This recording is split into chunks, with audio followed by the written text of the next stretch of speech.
Oke, halo guys, welcome back to Korea Romit bersama orang Korea yang medok.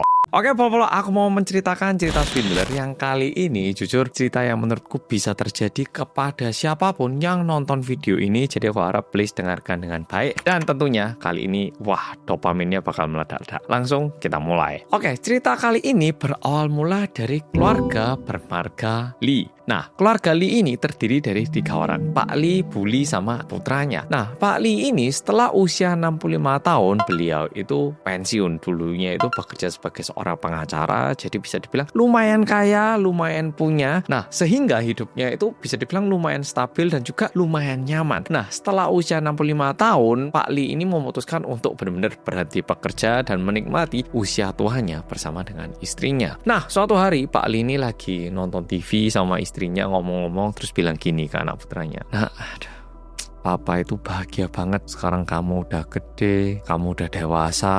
Papa mau butuh apa tinggal ngomong sama kamu dibantu. Papa happy banget. Papa cuma nunggu satu hal aja, nunggu kamu nikah, lihat anak kamu. Setelah bilang itu, anaknya ini alias putranya Pak Lee ini tiba-tiba mukanya jadi agak sewot, terus kayak, Papa guyonan tau. Nah, ngasih reaksi kayak gini. Pak Lee bingung. Loh, kok guyonan gimana toh? Ya beneran lah, Papa ini kan sekarang udah tua, udah pensiun. Yang tak tunggu-tunggu ya cuman kamu nikah. Mendengarkan jawaban itu, entah kenapa anaknya Pak Lee itu cuman kayak nggak bisa berkata-kata. Dan 10 detik setelah itu, tiba-tiba ada orang ngebel rumahnya. Ting, ting gitu. Nah, dibuka, seorang perempuan masuk ke dalam rumah itu terus nyalamin. Halo Pak, halo Ma. Nah, ceweknya ini terkesan begitu ceria dan tiba-tiba suasananya jadi awkward. Nah, yang terjadi apa Mas Hanso? Nah, sebenarnya Pak Lee sama Bu Lee ini memang betul udah memasuki usia pensiun, tapi anaknya itu sebenarnya udah nikah dan bahkan udah punya anak. Bukan sudah lahir, tapi istrinya sedang mengandung, lagi hamil. Nah, terus kok Pak Lee ngomong gitu kenapa? Ternyata setelah Pak Lee ini pensiun kayak 1-2 bulan terakhir, keluarga Pak Lee ini baru nyadar kalau Pak Lee ternyata punya Alzheimer, alias ingatannya ini terus-menerus berkurang, bahkan kadang itu lupa apa yang terjadi. Jadi setelah bekerja giat sekian lama, setelah punya uang maunya pensiun, ternyata Pak Lee ini terkena Alzheimer. Sehingga situasi yang awalnya itu terkesan begitu indah dan juga nyaman, sekarang terkesan sedikit berbeda dengan sebelumnya. Nah, tapi untungnya Pak Lee ini kan masih punya Bu Lee. Jadi Bu Lee masih bisa ngerawat, dan meskipun Alzheimer, karena ini masih di tahap awal, untungnya Pak Lee sama Bu Lee itu masih bisa tinggal bersama dan yuk terkesan bukan masalah besar gitu. Nah, masalahnya 3 bulan setelah itu Bu Lee ini mulai ngomong ke anaknya. Nah, Mama nggak tahan tinggal sama Papa. Mama capek banget. Papamu itu tiap hari tanya hal yang sama terus. Mama udah capek, Mama disuruh ngambilin air. Mama udah ngambilin air minta makan siang. Padahal papamu lo baru makan siang 10 menit yang lalu. Mama capek ini. Gimana ya nak? Nah, mamanya cuma sharing. Nah, dengarkan itu, anaknya ngasih saran. Loh Mah, kalau mama capek itu mending kita inilah Mah, nyari orang yang bisa bantuin mama di rumah biar mama nggak terlalu capek. Yo paling nggak ada yang bantuin pekerjaan rumah tangga biar mama cuma tinggal fokus ke papa. Nah, kalau gitu gimana Mah? Mendingan ndak? Mamanya bilang, oh ada ya sekarang layanan kayak gitu. Ya ndak apa-apa, lek kamu bisa nyarikan mama mau. Karena mamanya bilang kayak gitu, anaknya langsung nyarikan. Dan untungnya anaknya ini berhasil menemukan satu orang yang memang berpengalaman. Dan kebetulan perawatnya ini cewek di usia 40 tahunan. Yo ibu-ibu muda gitu. Nah, setelah nemu, langsung ibunya ini mulai kerja di rumah itu. Karena jujur uang bukan masalah besar. Mantan pengacara, jadi bisa dibilang yo nggak berkekurangan lah. Dan awal-awalnya mamanya pun happy, papanya juga happy, dan ibunya yang kerja pun bisa dipercaya. Jadi terkesan oke-oke aja. Tapi nggak lama setelah itu, kondisinya mulai agak berubah. Suatu hari, mamanya telepon ke anaknya lagi. Nah, Mama kok kayak nggak nyaman ya pakai ibunya ini. Loh, kenapa Ma? Loh kan enak Ma, dimasakin, Papa juga dirawat. Apa Ma masalahnya? Orangnya ini dah kerjanya ngawur tak atau kenapa? Nggak, gini loh, tak lihat-lihat papamu itu kok terkesan kayak deket banget sama yang ngerawat ini. Nggak tahu ya, nggak mesra sih ya. Cuman Mama kok ngerasa hubungan mereka ini terlalu deket. Ya memang kerjanya bagus, tapi nggak tahu kenapa ini kayak Mama ini ngerasa mulai jadi agak menjauh sama Papa setelah ada yang ngerawat ini. Ini Mama cuman khawatir loh ya. ya nak ya, kamu nggak usah terlalu mikir banyak. Cuman kemarin kan mama ngecek rekeningnya papa. Tak lihat setiap minggu papa kamu kok ada narik tunai, uang tunai cash gitu. Kayak 1 juta won, 2 juta won tiap minggu. Nah ini mama nggak tahu uangnya kemana. Tapi ya memang mama nyaman. Perawatnya ini juga ngantarkan papa ke tempat pusat Alzheimer. Jadi dapat pendidikan di situ. Cuman ya mama agak risih aja nak. Ya mama cuman sharing ya. Nah anaknya yang dengarkan ini ya karena memang namanya pakai perawat pasti ya ada ketidaknyamanan juga ya toh. Setelah dengar itu anaknya jadi mikir, oh mamaku nggak nyaman ya. Tapi kalau nggak pakai perawat mamaku mungkin lebih capek lagi. Jadi agak bingung dan yang menjadi masalah besar kok papaku ini tiba-tiba mulai narik tunai. Nah suatu hari waktu kebetulan anaknya ini kosong, anaknya ini memutuskan untuk coba ngikutin gerak-gerik si perawat sama bapaknya ini. Di setiap siang hari bapaknya ini mesti diajak ke pusat Alzheimer untuk mendapatkan pendidikan. Jadi untuk pasien-pasien Alzheimer biasanya itu ada pendidikan yang tujuannya itu terus-menerus menggunakan otak biar saraf-saraf yang ada di otak itu tidak berkurang ataupun mati gitu. Karena penyakit Alzheimer ini kan diakibatkan saraf-saraf otak yang mulai mati sedikit demi sedikit, makanya ingatannya juga lupa ya toh.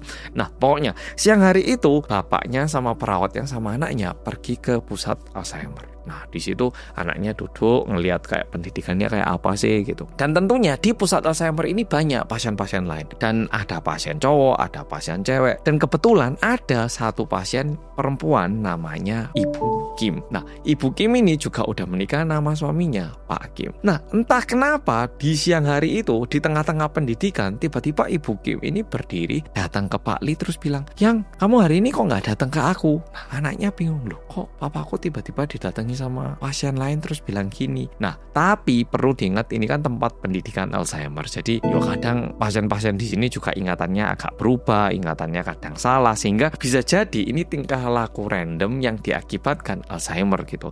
Nah tapi untungnya suaminya Bu Kim alias Pak Kim ini langsung datang terus bilang, sorry ini istri saya ingatannya agak gini sekarang ini, maaf ya, sorry mengganggu. Nah setelah itu ibunya diajak duduk kembali ke kursi aslinya. Setelah itu Pak Lee sama perawat sama anaknya pulang lagi ke rumah. Setelah ngikutin papanya 1 hari, anaknya itu mulai mikir, talah pergi ke tempat pendidikan tiba-tiba ada ibu-ibu yang datangi papaku. Udah gitu setiap minggunya kok rekening papaku ada tarik tunai, ini kenapa ini? Nah anaknya mulai mikir.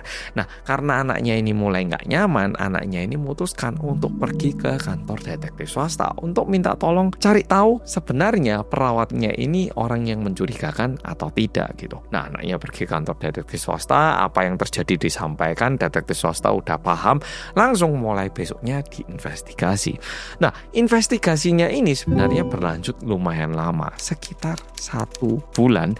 Dan selama itu jujur mau Ibu Lee mau anaknya mereka pun agak khawatir. Tapi karena nggak ada bukti, yo mau gimana lagi.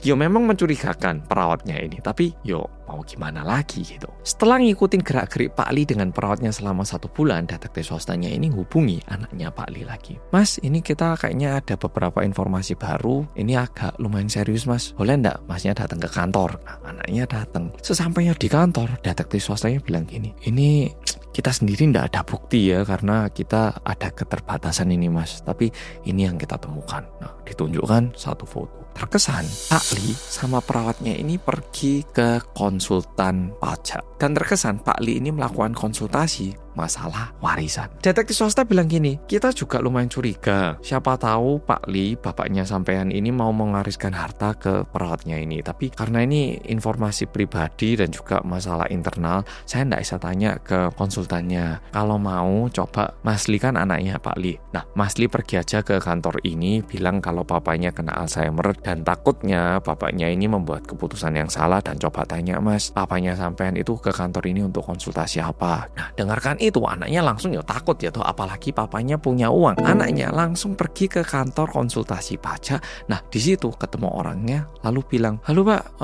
saya anaknya Pak Lee yang ini. Nah saya anak kandungnya. Cuman saya jadi tahu kalau papa saya tuh akhir-akhir ini sering kesini sama perawatnya. Nggak tahu kalau bapaknya yang di sini tahu atau tidak. Tapi papa saya tuh kena Alzheimer Pak. Saya takutnya papa saya membuat keputusan yang salah, ngasih warisan ke orang yang random gitu Pak. Saya mau ngecek bapak saya kesini untuk urusan apa ya Pak? Konsultan pajak Ada yang mendengarkan itu kaget. Loh, masa bapaknya Alzheimer, Mas? Loh, saya nggak ngira loh. Tapi Masnya nggak usah khawatir, Mas. Ini loh surat yang kemarin diminta sama papanya. Dibaca, di situ tertulis semua harta milik papanya ini mau diwariskan kepada putranya, alias dirinya yang datang ke kantor itu. Loh, anaknya bingung. Oh, ini mau diwariskan ke saya. Oh, berarti nggak ada masalah. Tapi Bapak tahu nggak, Pak? Kok papa saya itu akhir-akhir ini suka tarik tunai? Apa papa saya ini lagi investasi kemana atau lagi dipakai kemana? Tahu nggak, Pak? Oh, kalau masalah itu kita nggak tahu, Pak. Kita cuma nguruskan masalah warisan hartanya dan ini semuanya udah kita siapkan untuk Masnya. Kemarin masalah pajak udah dibayarkan semua. Jadi kalau papanya meninggal, Masnya bakal dapat semua warisan, Mas. Masnya nggak usah khawatir dan ya semuanya sesuai dengan prosedur. Jujur saya nggak ngira loh kalau papanya sampean itu punya Alzheimer. Kesini sehat, ingatannya juga bagus, semua penyampaiannya juga jelas kok, Mas. Ya, Mas, ya kayak gitu. Ada lagi yang bisa dibantu? Anaknya agak kaget dengarkan itu, tapi karena nggak ada masalah. Oh gitu ya. Udah, itu aja, Mas. Makasih ya.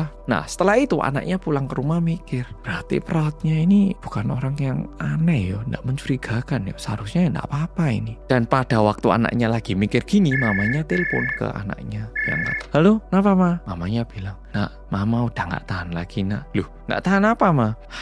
Perawatnya ini loh terlalu ramah ke papa, mama jadi nggak nyaman. Udah gitu masalah tarik tunai kemarin kan yo agak aneh ya kan. Ini daripada papa dirawat kayak gini, mending papa kita pindahkan ke Silver Town aja gimana? Biar dirawat langsung sama dokter, terus setiap hari kan juga ada perawatnya yang di situ. Biar setiap pagi mama tinggal ke sana, malam mama pulang ke rumah. Kayaknya mama lebih nyaman kalau kayak gitu. Gimana, Nak? Papa pindahkan ke Silver Town aja gimana? Dan jujur sebagai anaknya, dia itu mikir, ya memang papa kau kena Alzheimer, tapi daripada dipindahkan ke Silver Town, kenapa nggak tetap dirawat di rumah aja? Oh, mama di rumah. Nah, anaknya mikir kayak gitu, tapi karena mamanya ini bilang udah nggak kuat, yo mau nggak mau, akhirnya papanya ini dipindahkan ke Silver Town. Nah, setelah dipindahkan ke sana, terkesan mamanya ini jadi lebih happy. Setiap pagi mamanya beneran pergi ke sana, nemenin papanya seharian, dan malam mamanya pulang lagi ke rumah. Dan ini berjalan seolah-olah baik-baik saja. Sekitar 1 bulan setelah itu, tiba-tiba detektif swastanya hubungi lagi anaknya. Mas, masih ingat kita kan, Mas ya? Oh iya ya, Pak, ada apa kok hubungi lagi? Kan kita udah selesai, Mas, urusannya. Enggak, Mas, ini kan ya memang udah selesai. Cuman kemarin itu waktu kita lihat-lihat lagi datanya, waktu kita cari tahu, kita jadi nemu satu informasi yang agak membingungkan, Mas. Mungkin alangkah baiknya kalau Masnya tahu, biar ya pokoknya bantu Masnya lah. Oh gitu. Apa, Mas? Ini agak sensitif, Mas. Mungkin Masnya bisa datang ke kantor kami. Karena dibilang kayak gitu, anaknya pergi ke kantor detektif swasta. Nah, ke situ duduk. Mas, ini sebenarnya kita juga kaget karena informasinya baru nyampe ke kita. Cuman, ya Masnya lihat langsung lah, Mas. Ini video ditunjukkan. Nah, ternyata ini merupakan video CCTV tempat penarikan tunai. Jadi karena anaknya ini bilang ke detektif swasta, ada penarikan tunai setiap beberapa hari, detektif swastanya ini lapor ke polisi dan polisi ternyata berhasil mendapatkan rekaman CCTV tempat penarikan tunai. Setelah dilihat, ternyata yang narik tunai itu mamanya sendiri. Oke, jadi ini agak membingungkan. Harta yang dimiliki papanya udah diwariskan kepada dirinya, cuman belum nyampe karena papanya masih hidup. Dan mamanya bilang kalau ada penarikan tunai yang aneh, padahal yang narik tunai ini mamanya sendiri. Dan bahkan setiap penarikan tunai yang ngambil uang itu adalah mamanya. Padahal mamanya sendiri yang telepon ke anaknya dan bilang ada penarikan tunai yang aneh gitu. Jadi setelah tahu ini, anaknya jadi bingung. Loh, setelah ini malah nggak jelas gimana. Dan karena ini terlalu membingungkan, anaknya ini pulang ke rumah dan di situ anaknya coba mikir lagi. Setelah papaku kena Alzheimer, tapi warisannya udah ditegaskan untuk diberikan kepada aku. Berarti papaku aman. Mamaku bilang ada penarikan tunai yang aneh, tapi yang narik tunai mamaku.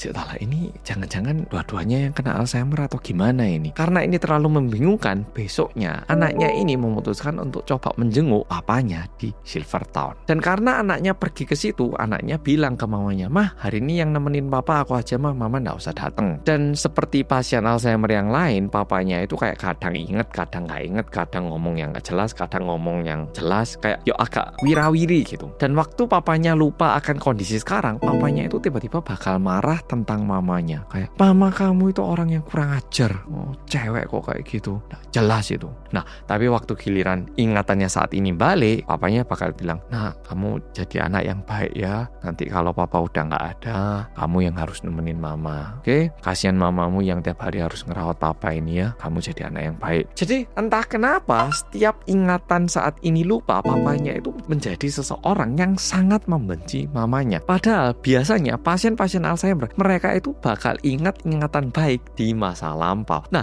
karena ini agak aneh, akhirnya anaknya ini pergi lagi ke kantor detektif swasta. Lalu bilang, "Pak detektif, kondisi saya sekarang seperti ini. Saya pengen cari tahu sebenarnya apa sih yang bikin papa saya ini lumayan benci sama mama saya, atau sebenarnya ada masalah apa antara papa saya sama mama saya. Siapa tahu ada masalah lain yang belum saya tahu, coba dibantu Pak untuk dicari tahu." Nah, detektif swastanya bilang, "Oh gitu Pak, coba kami cari tahu mulai besok ya Pak." 2 minggu ke depan detektif swastanya nyari tahu apa yang terjadi. Dan setelah itu detektif swastanya menghubungi anaknya. Nah, mulai sekarang Volvo siap-siap untuk kaget. Kalau mau minum air dulu silakan, dengarkan apa yang terjadi. Yang tak sampaikan sekarang ini apa yang dicari tahu sama detektif swasta, dan ini yang disampaikan kepada anaknya. Oke, setelah detektif swasta mendapatkan tawaran kerja kayak gini, mereka memutuskan untuk cari tahu, dan orang yang mereka datangi adalah perawat yang dulunya sempat merawat papanya ini alias Pak Li ini. Nah, didatangi terus tanya-tanya, perawatnya bilang kayak gini, "Oh, tapi ada satu hal yang aneh Pak, saya ini kan udah lama ngerawat pasien-pasien Alzheimer, tapi nggak tahu kenapa Pak Li ini benci banget sama istrinya. Padahal biasanya kalau pasien-pasien Alzheimer itu malah inget masa-masa indah pasangannya. Nggak tahu kenapa agak kayak gitu, dan setiap kali ingatannya kembali, Pak Li ini bakal pergi ke ruang tengah sana lalu ngecek apa gitu. Dan setelah ngecek itu, Pak Li mesti ngajak saya untuk pergi ke kantor konsultan pajak itu untuk masalah warisan Pak. Ya saya taunya cuma sebatas itu, nggak tahu lagi Pak." Dan setelah tahu hal ini, detektif swastanya itu pernah minta izin ke anaknya untuk ngecek ataupun kayak ngeledah ruang papanya ini, kamar papanya gitu, karena siapa tahu bisa nemu catatan ataupun nota yang dimaksud sama si perawatnya gitu. Detektif swastanya ngeledah dan berhasil menemukan buku yang dimaksud sama si perawat itu, dan di bukunya itu detektif swasta menemukan satu hal ini. Jadi ada satu buku biasa, ternyata di tengah-tengah itu ada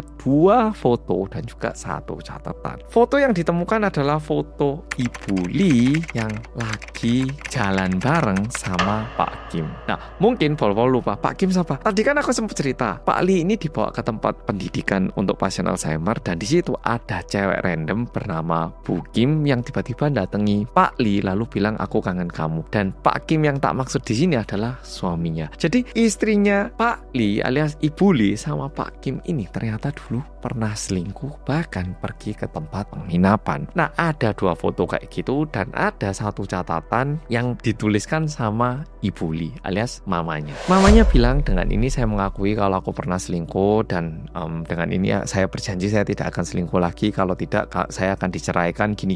Jadi dulu mamanya itu pernah ketahuan selingkuh dengan Pak Kim ini, dan ini ketahuan papanya. Dan seperti yang kita tahu, papanya ini kan mantan pengacara. Jadi kalau misalnya mamanya ngelawan, mamanya ini bisa dibawa ke pengadilan. Udah gitu papanya itu pasti menang, dan papanya ternyata seringkali ngancem mamanya, bilang kayak gini, "Kalau kamu berani ngelawan ini tak beritahu loh ke papa mamamu, biar papa mamamu tahu kalau anaknya itu suka selingkuh. Udah nikah aja selingkuh. Kamu ini cewek parah. Dan kamu perlu tahu, ini beda. Kalau aku kan kadang pergi ke tempat prostitusi karena bisnis. Kamu ini kan karena suka. Oh, dasar cewek murahan." Wah. Jadi yang menarik ini, memang betul mamanya pernah selingkuh, tapi papanya sebagai pengacara ternyata itu seringkali pergi ke tempat prostitusi atau gimana dengan alasan, "Oh, ini ketemu klien untuk have fun sama klien, bukannya aku yang pengen tapi diajak klien." Dan ini dengan terang-terangan papanya bakal bilang ke mamanya, dan giliran mamanya ketahuan selingkuh, papanya itu langsung ngancam dengan proses hukum. Sehingga selama kayak 20 tahun ataupun 10 tahun terakhir, mamanya itu bisa dibilang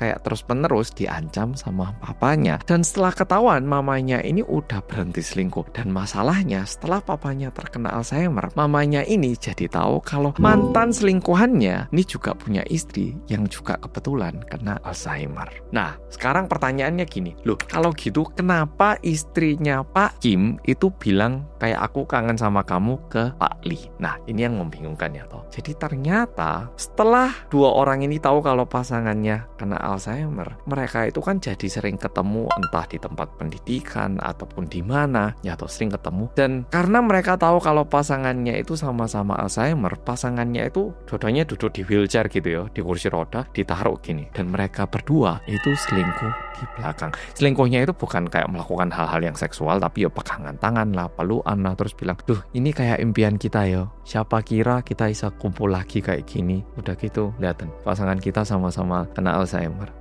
Tuhan udah membuka jalan buat kita kayaknya. Jadi mamanya sama Pak Kim ini jadi selingkuh lagi setelah pasangan mereka itu sama-sama kena Alzheimer. Dan yang bikin papanya mewariskan semua hartanya kepada anaknya adalah di saat papanya ini ditaruh sama si Ibu Kim ini, kadang Ibu Kim itu bakal bilang hal yang random. Pak, itu ada pasangan lagi pelukan. Aduh, malu-maluin ya. Aduh, tapi kita kok sering ketemu. Jadi karena Ibu Kim ini kena Alzheimer, jadi Ibu Kim pun ya kayak ingatannya kacau gitu. Tapi di tengah-tengah itu kadang Pak Lee itu ingatannya fresh, dan Pak Lee ngelihat kalau istrinya lagi-lagi selingkuh sama cowok itu. Tapi karena ingatannya kocar-kacir, Pak Lee pun bingung harus gimana gitu. Sehingga setiap kali ingatannya kembali dan ada perawat, papanya ini ngajak ke kantor konsultasi pajak biar semua hartanya ini diwariskan kepada anaknya dan tidak sedikit pun disisakan untuk istrinya. Dan karena istrinya tahu kalau papanya ini mewariskan semua hartanya kepada anaknya, tiap kali ada kesempatan mamanya itu tarik tunai dari rekening papanya. Dan karena mamanya tahu kalau perawatnya ini terlalu merawat dengan baik, mamanya ini ingin menjauhkan perawatnya dengan suaminya dan bahkan merencanakan persekongkolan sama Pak Kim. Gimana caranya? Pak Lee sama Ibu Kim dua-duanya dimasukkan ke Silver Town, dan dengan alasan menjenguk mereka berdua itu bakal pergi ke sana, dan di situ blak-blakan selingkuh lagi. Dan ini yang terjadi selama ini. Jadi setiap kali papanya kayak ingatannya kacau balau, papanya itu bakal kayak marah karena ingat kalau istrinya itu pernah selingkuh. Tapi di satu sisi mamanya juga lumayan jengkel sama suaminya karena dengan alasan ketemu klien, pergi ke tempat prostitusi lah, main sama cewek lah, ya kayak gini ini. Jadi mereka berdua ini ada dendam terpendam, tapi ini selalu ditutup di depan anak-anaknya.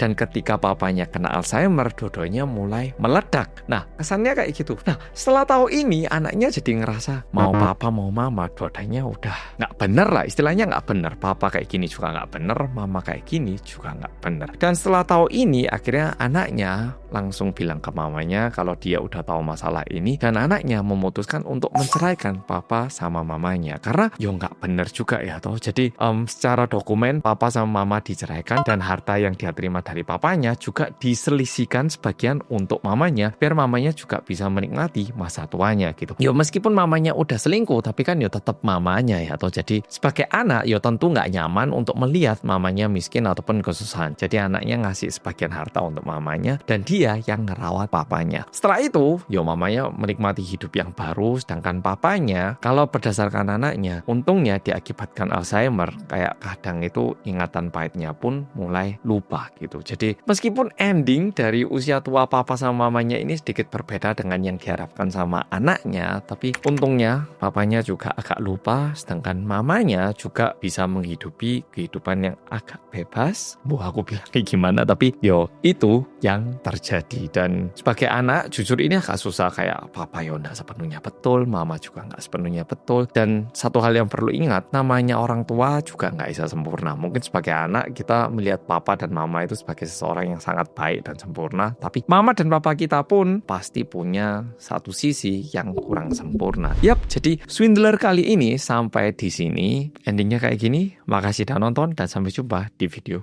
berikutnya. Agak susah.